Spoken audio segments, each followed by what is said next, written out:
ఒక బ్రో అయితే కామెంట్ చేసిండు, అన్న ఒక రోజు మొత్తం జస్ట్ 100 రూపీస్తోన ఫుడ్ తిని ఉండగలవా? 100 రూపీస్తో డే మొత్తం మనం ఫుడ్ తిని ఉండాలి. ఈ రోజు మొత్తం మనం జస్ట్ ఈ 100 రూపీస్తోనే ఫుడ్ తిని గడపాలి. లెట్స్ గో, చేసి చూపిద్దాం.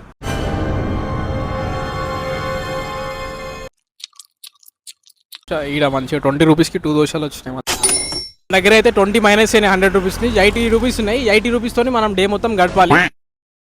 రైస్ తినడానికి అయితే ట్రై చేసినాం. రైస్ చాలా మన బడ్జెట్ని క్రాస్ అయ్యి వెళ్ళిపోతుంది. అందుకోసమనే ఈ పూటకి సమోసాతో అడ్జస్ట్ అవుతున్నాం. దగ్గర సమోసాకి అయితే 30 రూపీస్ వెళ్ళిపోయినాయి. ఇప్పుడు 50 రూపీస్ ఉన్నాయి. మంచిగా ఫుల్ టైం పాస్ డిన్నర్ టైంలో పుల్కా తింటున్నాం మనం. పుల్కా అయితే సూపర్ ఉంది, అసలు బాగుంది టేస్ట్.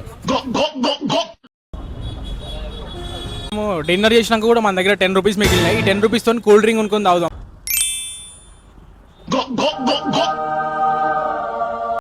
ఆహా, నెక్స్ట్ ఛాలెంజ్ ఏం చేయాలో కామెంట్ చేయండి.